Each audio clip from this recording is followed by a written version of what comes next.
आज मैं बीए द्वितीय वर्ष हिंदी का प्रथम प्रश्न पत्र का विषय लिया हुआ है, जिसका शीर्षक है आधुनिक हिंदी काव्य। अगर शीर्षक की दृष्टि से देखा जाए तो हमारा प्रथम प्रश्न पत्र संपूर्ण आधुनिक हिंदी काव्य प्रथम प्रश्न पत्र को कवर करता है। इसका संक्षिप्त परिचय मैं यहाँ पर प्रस्तुत कर रहा हूँ। वास्तव में आधुनिक हिंदी काव्य धारा का प्रारंभ भारतेंदु हरिश्चंद्र जी के आगमन से होता है। भारतेंदु के आने से हिंदी कविता को नई दिशा मिली। इसकी पृष्ठभूमि हम जाते हैं तो देखते हैं कि इससे पहले रीतिकालीन कविता थी, जो कि दरबारी कविता थी और दरबारी संस्कृति से प्रभावित थी।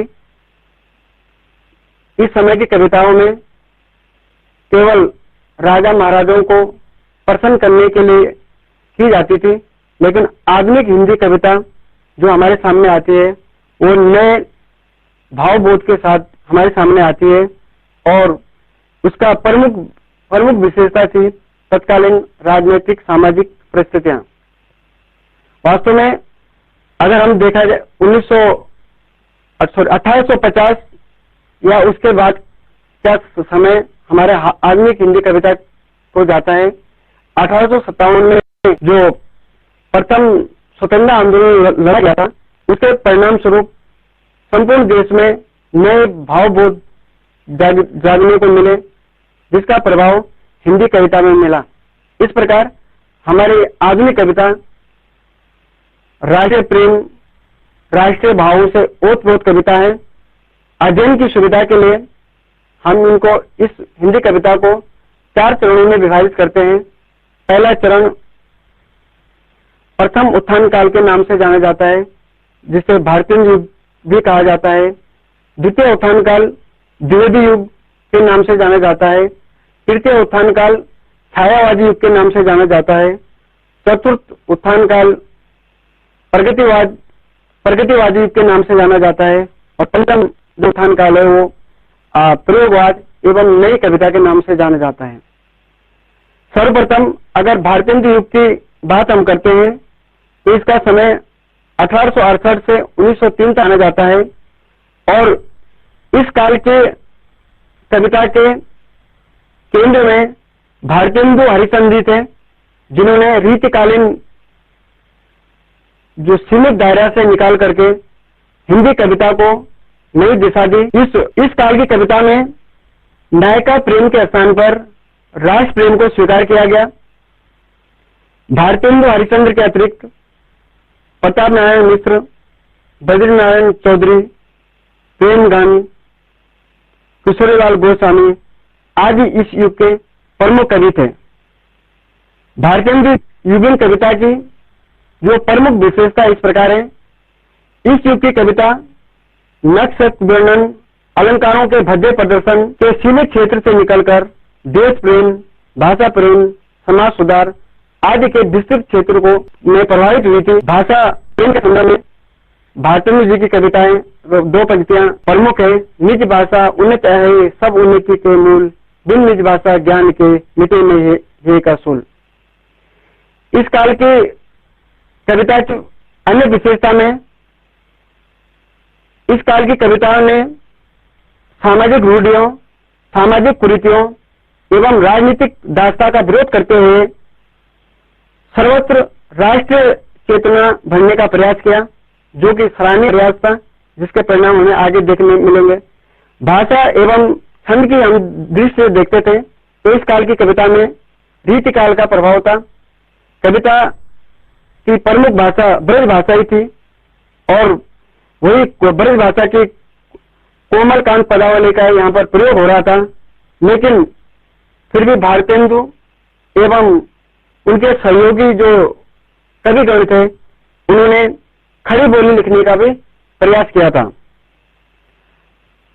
आगे हम देखते हैं कि यद्यपि ये कविता भक्तिकालीन एवं रीति नीति के परिधान को नहीं त्याग सकी थी, फिर भी धीरे धीरे इसमें आधुनिक कविता के तत्वों का निरंतर समावेश हो रहा था।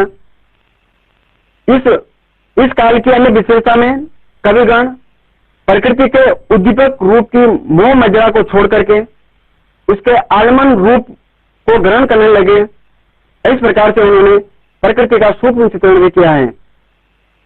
भारतीय युगीन कवि राजा श्रेय के अधीन नहीं थे, किसी राजा के दरबार में नहीं रहते थे। वे स्वतंत्र और उन्मुक्त वातावरण में विचरण करने वाले जनजीवन का समर्थन करते थे। भाषा में सजीवता लाने के लिए इनकी रचनाओं में तत्कालीन समय के समसामयिक विषयों को समावेश किया गया, जिसमें मुहावरे, लोकोक्तियां आदि का खुलकर प्रयोग हुआ।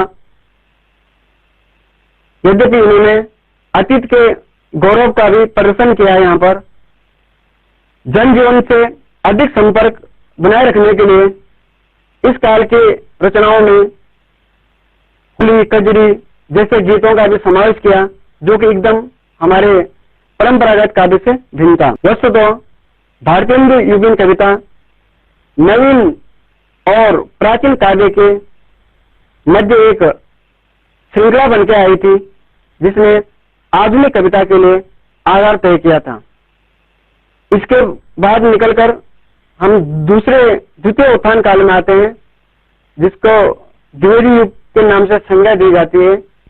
इसका समय 1903 से 1916 माना जाता है।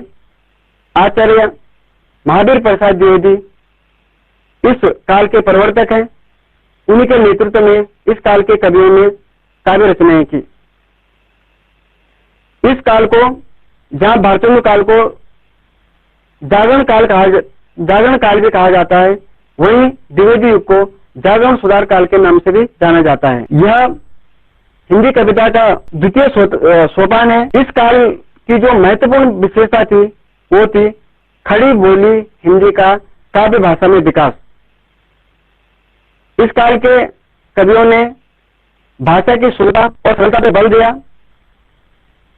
1903 में महावीर प्रसाद द्विवेदी द्वारा संपादित सरस्वती पत्रिका का इस हिंदी कविता के विकास में महत्वपूर्ण योगदान है। इस काल के कवियों ने भी राष्ट्रीय भावना को प्रमुख विषय माना। इस काल की संक्षिप्त में विशेषता इस प्रकार है। इस काल के कवियों ने भाषा को पूर्ण परिष्कृत और परिमार्जित कर काव्य के नए नए सामयिक विषयों का समावेश किया। खड़ी बोली को काव्य के योग्य बनाया। द्विवेदी युगीन काल में गद्य और पद्य दोनों की भाषा हिंदी खड़ी बोली होगी। द्विवेदी युगीन कवियों में मैत्री शरण गुप्त एवं अयोध्या सिंह उपाध्याय हरिओद का नाम प्रमुख है। मैथिली शरण गुप्त का साकेत, द्वापर, पंचवटी, यशोदा, भारत भारती जैसे महत्वपूर्ण रचनाएं लिखी। हरिओद जी ने भी प्रिय प्रवास लेकर के हिंदी कविता को गौरव के शिखर पर पहुंचाया। इसके अलावा माखनलाल चतुर्वेदी, सिया राम शरण गुप्त, रामचरित उपाध्याय आदि इस काल के प्रमुख कवि हैं। साकेत एवं प्रिय प्रवास द्विवेदी युग के महाकाव्य हैं। द्विवेदी युगीन कविता इतिवृत्तात्मकता की प्रधानता है, जिस कारण से बाद में इस कविता की आलोचना भी होती है। ये माना जाता है कि ये कविता मात्र उपदेशक बनकर रह गई है। इस काल में समाज सुधारवादी दृष्टिकोण को विशेष रूप से ध्यान दिया गया। काव्य में समाज सुधार रूपी नीतिपरक विषयों की अधिकता है। इन कवियों ने विधवा विवाह, बाल विवाह, दहेज, दीन दुखियों की दशा का करुण एवं मार्मिक चित्रण अपनी कविता में किया है। द्विवेदी युगीन कविता में भाषा में बहुत परिवर्तन हुआ। अलंकार आदि की प्रवृत्ति भी बदली। राष्ट्रीयता और देशभक्ति की भावना इस युग की सबसे बड़ी विशेषता है। प्रकृति चित्रण की नवीन दृष्टि इस कविता में देखने को मिली। प्रकृति उद्दीपन रूप में नहीं अपितु नैतिकता का उपदेश देने के लिए इस काल में प्रकट होती है। इस प्रकार इस काल के कविता में काव्य का संबंध हृदय से नहीं था जितना मस्तिष्क से था। इस कारण से इस काव्य को बुद्धिवाद या बौद्धिक काव्य की संज्ञा भी दी जाती है। काव्य में जन जीवन का अधिक चित्रण था। इस प्रकार द्विवेदी युगीन काव्य जनता के अधिक नजदीक था। द्विवेदी युगीन काव्य की महत्वपूर्ण विशेषता नारी स्वतंत्रता संबंधी है। अगर हम साकेत और प्रिय प्रवास का उदाहरण लेते हैं तो हमारे दोनों कथाओं में कुछ जो प्रमुख पात्र थे जैसे उर्मिला, राधा, इनका प्रसंग का वर्णन किया आता है। इन कवियों ने आधुनिक मनुष्य के रूप में इन महिला पात्रों के चरित्रों को व्यक्त किया है। इस प्रकार से नारी स्वतंत्रता संबंधी भावनाओं का इस काव्य में सहजता से विकास हुआ है।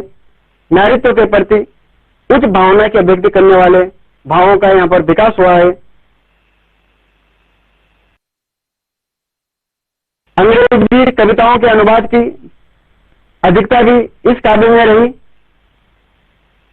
द्विवेदी युगीन कविता के बाद जो काव्य का तीसरा चरण आता है वो छायावादी युग है, जिसका समय 1916 से 1936 माना जाता है। और निश्चित रूप से छायावादी काव्य को आधुनिक हिंदी कविता का स्वर्ण युग भी कहा जाता है। पाठ्यक्रम की दृष्टि से भी बीए द्वितीय वर्ष के पाठ्यक्रम में छायावाद के अधिकांश कवि संकलित हैं। तृतीय उत्थान काल को छायावादी संज्ञा दी जाती है। इस युग में विषयों का विस्तार होता है। यद्यपि द्विवेदी युग में भाषा का पर्याप्त विस्तार हो चुका था, फिर भी इस काल की कविताओं में भाषा में द्विवेदी की इतिवृत्तात्मक आदतों को छोड़ करके कल्पना की विविधता और अजय की गंभीरता देखने को मिलती है। जयशंकर प्रसाद छायावादी काव्य के प्रवर्तक माने जाते हैं। प्रसाद जी ने कविता को नए भाव बोध की ओर मोड़ा। अभिनय के नए प्रयोग हुए, भाषा में कोमलता आई और सबसे महत्वपूर्ण बात थी छंद बंधन से इस काल में कविता को मुक्ति मिली। छायावाद का अगर हम इसका कारण मानते हैं वहां पर, अगर काव्य में तो एक तो द्विवेदी युगीन इतिवृत्तात्मक शैली के प्रतिक्रिया स्वरूप इसका जन्म होता है। दूसरा, अगर हम सामाजिक, राजनीतिक, ऐतिहासिक कारण मानते हैं तो तत्कालीन समय में अगर 1916 से 1937 हम देखते हैं महात्मा गांधी के सत्याग्रह आंदोलन असफल हो रहे थे। जलियांवाला कांड की बड़ी घटना ये घट चुकी थी। प्रथम महायुद्ध के दुष्परिणाम को सारा संसार देख रहा था। इस प्रकार से द्विवेदी युगीन कविता में इन संपूर्ण विविध परिस्थितियों को देख करके एक निराशा एवं पलायन छायावादी युगीन कविताओं में एक निराशा एवं पलायन की प्रवृत्ति हमें देखने को मिलती है। इस प्रकार से इस युग के काव्य क्षेत्र में एक स्वतंत्रता आती है और इस प्रकार यह काव्य युग छायावाद के नाम से जाना जाता है। छायावाद वास्तव में क्या है कि इतिवृत्तात्मक शैली का अर्थ है कि वस्तु के बाहरी रूप को देखना, लेकिन इस कविता में हम क्या पाते हैं कि संसार में केवल जो जड़ और चेतन है, केवल चेतन ही चेतन सब कुछ नहीं है। जड़ चीजें भी अपना स्थान रखती है और महत्वपूर्ण संदेश देती है। तो छायावाद में निश्चित रूप से ये जो जड़ जो वस्तुएं थी या जो साकार वस्तुओं के अंतर्गत जो एक छाया थी वो प्रतिबिंब हमें देखने को मिला। और ये इस छाया के लिए उन्होंने जो प्रतीक चुना उसकी प्रकृति। इस काव्य धारा में सौंदर्य भावना, रहस्यवाद, परंपरागत नीतियों के प्रति विद्रोह, प्रकृति के प्रति प्रेम, वेदना की अभिव्यंजना आदि की प्रधानता है। कविता की भाषा में लाक्षणिकता या लाक्षणिक शब्दों का प्रयोग किया गया है। अंग्रेजी भाषा के प्रभाव के कारण मानवीकरण और विशेषण विपर्य जैसे नए अलंकारों का प्रयोग भी हमें छायावाद में देखने को मिलता है। इस प्रकार अब प्रकृति अब निश्चेतन सत्ता में रह करके हमारी सहचरी बन गई और वो मनुष्य को पग पग में आंदोलित करती है, उत्साहित करती है, प्रोत्साहित करती है। जयशंकर प्रसाद के अतिरिक्त सूर्यकांत त्रिपाठी निराला, कई बार सुमित्रा नंदन पंत और महादेवी वर्मा छायावाद के 4 आधार स्तंभ कवि हैं। इन 4 कवियों के अतिरिक्त चंद्र कुमार बरतवाल, राम कुमार वर्मा, मुकुटधर पांडे आदि छायावाद के प्रमुख कवि हैं। छायावाद की प्रमुख विशेषता में हम देखते हैं, सबसे प्रमुख विशेषता स्थूल के प्रति सूक्ष्म का विद्रोह। अभी तक हम हिंदी कविता में क्या देख रहे थे कि हमने बड़े बड़े विषय लिए हैं और जिसमें सूक्ष्म का चित्रण नहीं होता है। तो ये इस कविता की सबसे बड़ी देन थी कि इन्होंने अंतर्मुखी कविता थी एक प्रकार से। इसके बाद सूक्ष्म भावों को की अभिव्यंजना इस काल में हुई है। छायावादी कविता की दूसरी प्रवृत्ति थी सौंदर्य भावना। सौंदर्य भावना में भी इन कवियों ने सूक्ष्म सौंदर्य की प्रतिष्ठा की है। यहाँ आत्मिक बोध को अधिक महत्व दिया गया है। अशरीरी सौंदर्य की प्रधानता है। जयशंकर की प्रख्यात रचना कामिनी का उदाहरण देखें। सरदा का सौंदर्य इस प्रकार से व्यक्त किया गया है।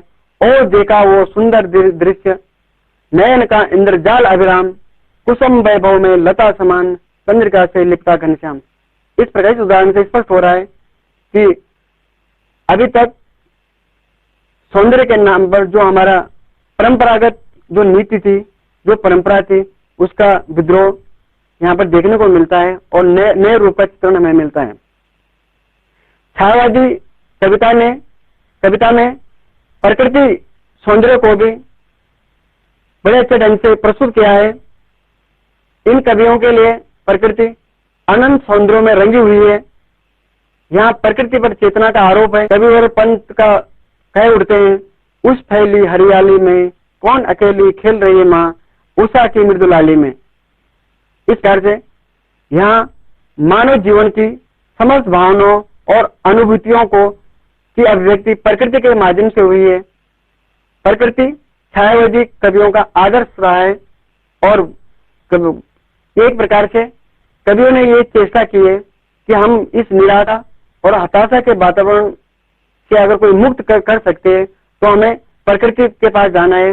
प्रकृति के विभिन्न रूपों में हमारे इन हताशा और निराशा का इलाज है। छायावादी कविता में नारी सौंदर्य की नैसर्गिकता के दर्शन होते हैं। इन्होंने संपूर्ण प्रकृति को स्त्री स्वरूप माना है।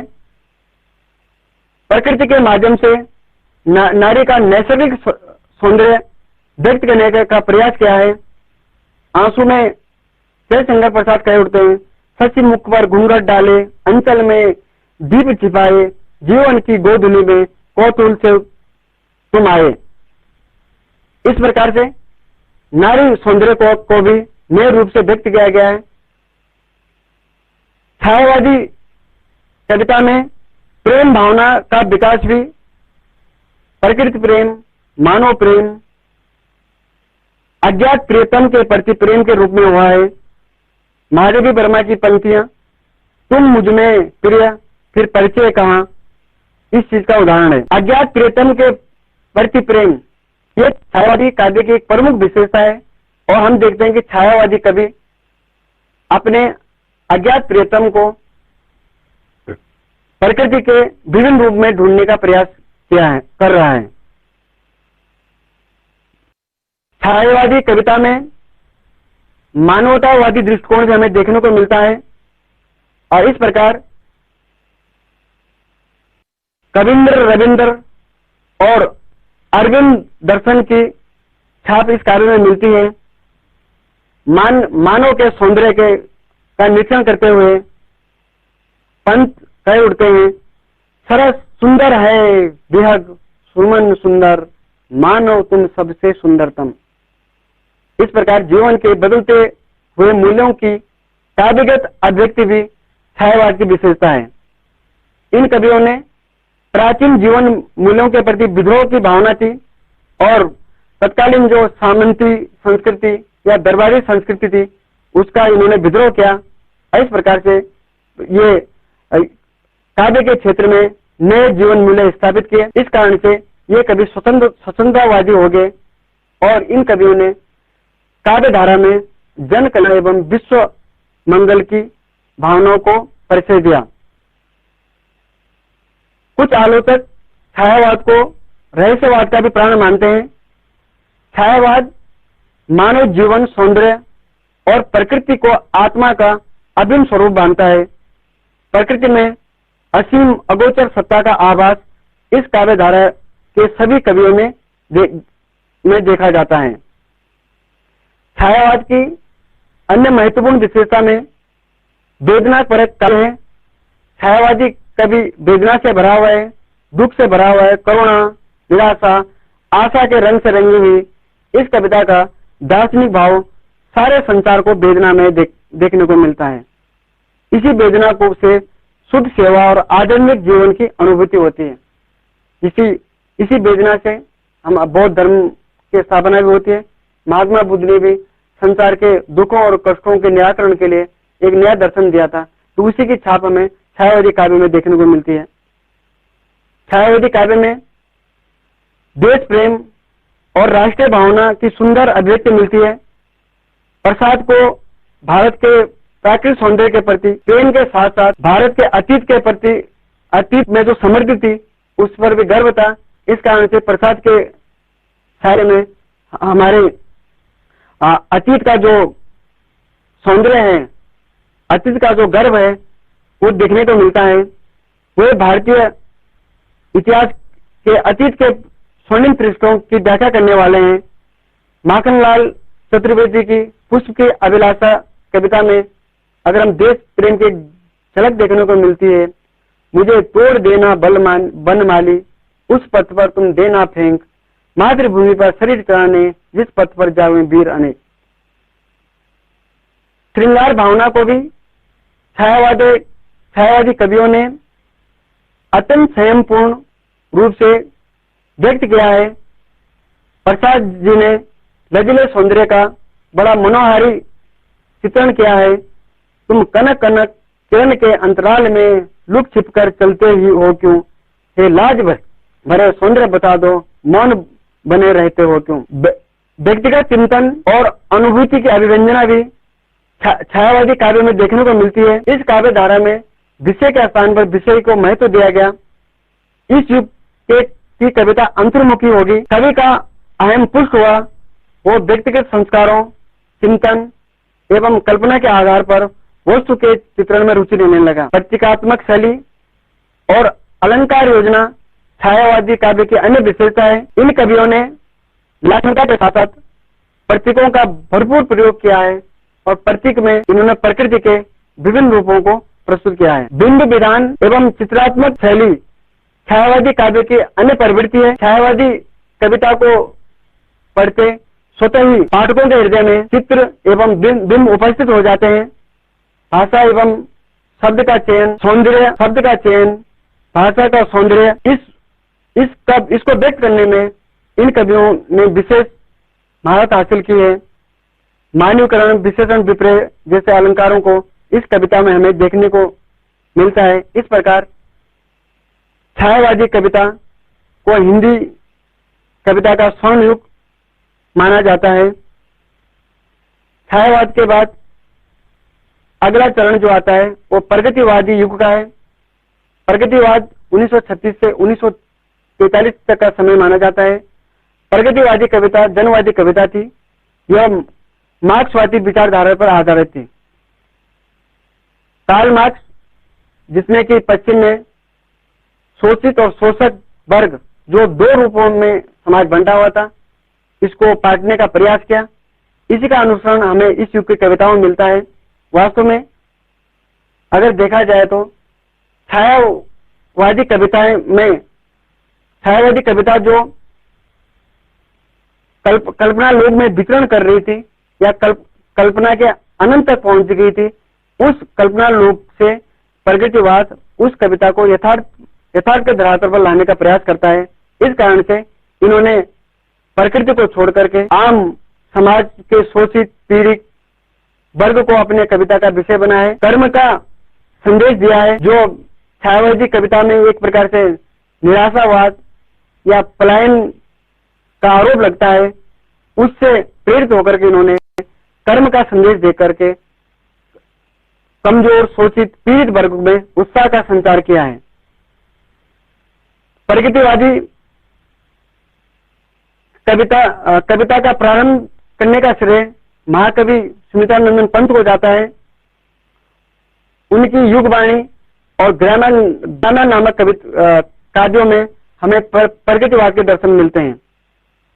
इसके बाद महाकवि निराला की बेला और नए पत्ते ये प्रगतिवाद से प्रभावित कविता है।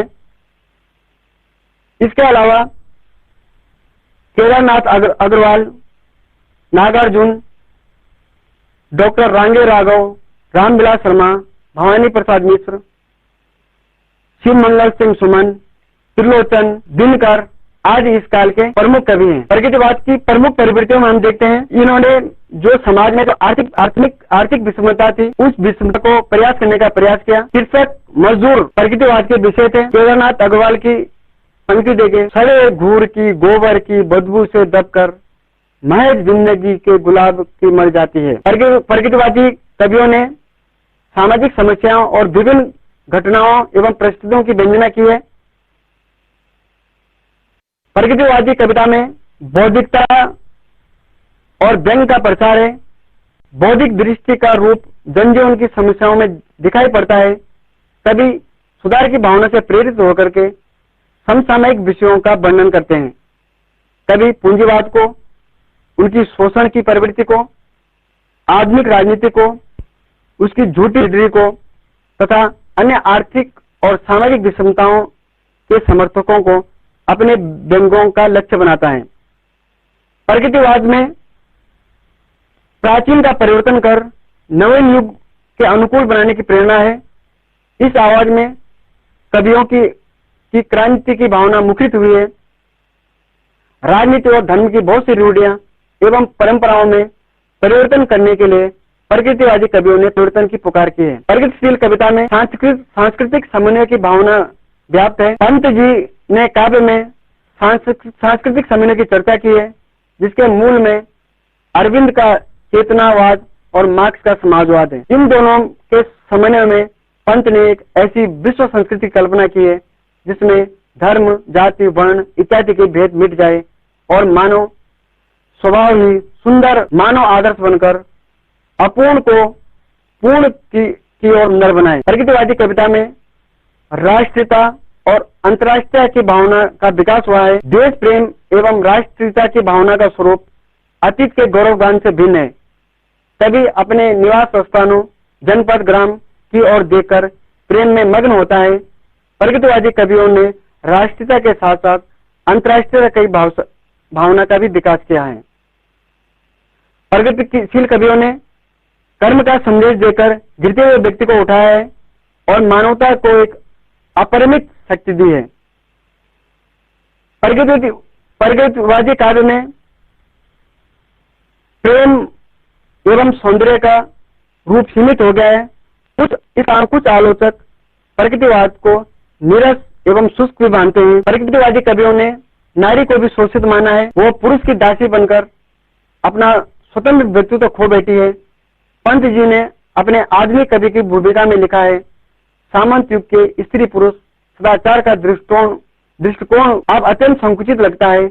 उसका नैतिक मानदंड स्त्री की शरीरी यश रहा है।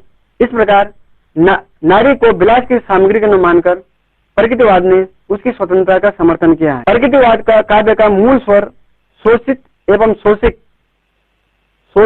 शोषक दो वर्गों में बंटा हुआ समाज है। एक और शोषक वर्ग है और दूसरी ओर शोषित वर्ग, चाहे वो कृषक हो, मजदूर हो, नारी हो, ये सब इन सबका शोषण होता है। इस प्रकार प्रगतिवाद ने कृषक, मजदूर, नारी अर्थात शोषित वर्ग के प्रति पूरी सहानुभूति रखी है, और जो शोषक वर्ग है जिसमें मजदूर जमींदार या कुछ रूप में पुरुष पूंजीपति आते हैं, इन पर इन्होंने तीखा व्यंग्य किया है। भाषा की दृष्टि से भी प्रगतिवादी कविताएं सरल, सुबोध और भावों के अनुकूल है। हिंदी कविता का पंचम एवं अंतिम उत्थान काल प्रयोगवाद या नई कविता के नाम से माना जाता है। यह काव्य परंपरा 1943 से शुरू होती है। हीरानंद, सच्चिदानंद, वात्स्यायन अज्ञे को इस वाद या इस विचारधारा को आरंभ करने का श्रेय जाता है।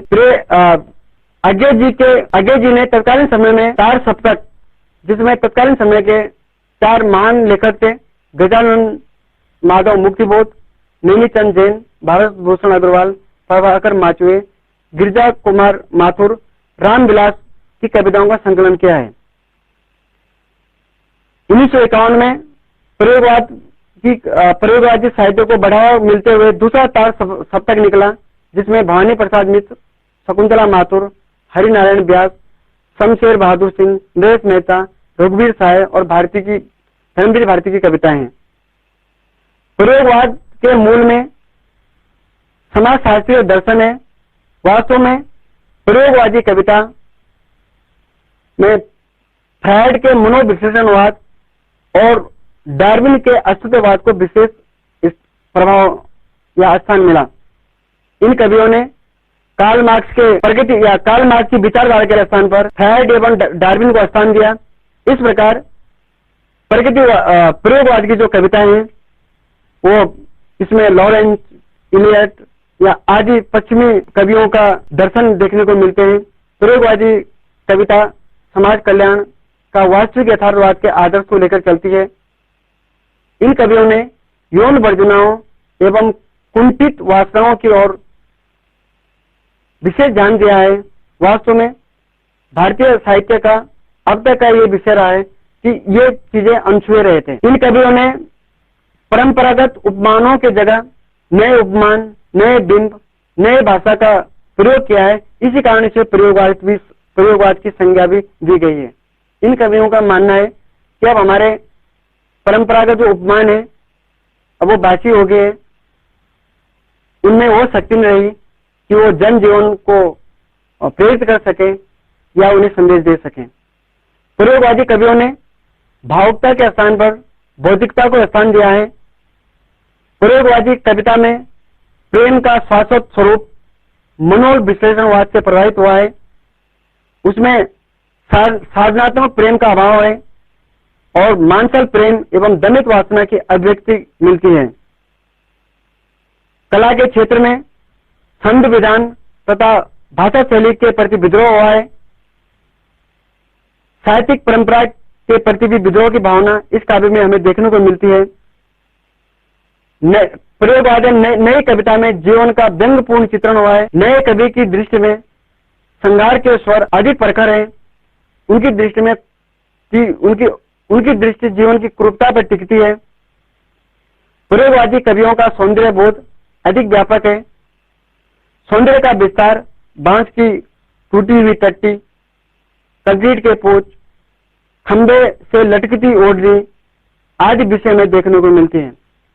प्रयोगवाद की सबसे बड़ी विशेषता उसमें नवीन शैली और शिल्प एवं नवीन मान्यता है, जिस कारण इसको प्रयोगवाद की संज्ञा भी दी जाती है। इस प्रकार अगर हम संपूर्ण आधुनिक काव्य की चर्चा करते हैं जो भारतीय युग से शुरू होकर के प्रयोगवाद या नई कविता तक पहुंचती है, तो भारतीय युग में जहाँ जिसको पुनर्जागरण काल भी कहा गया, हिंदी कविता को नई दिशा देखने का आधार रखा गया। आचार्य द्विवेदी जी ने आकर के उस काव्य को और पुष्ट किया। छायावाद में इस कविता में अंतर्मुखी कविता या सूक्ष्म भावों की व्यंजना हुई। वही प्रयोगवाद में हमें क्या देखने को मिलता है कि काव्य में नवीन प्रयोग किए गए भाषा की दृष्टि से, भावों की दृष्टि से, जो कि हमारे परंपरागत काव्य से एकदम भिन्न था। धन्यवाद।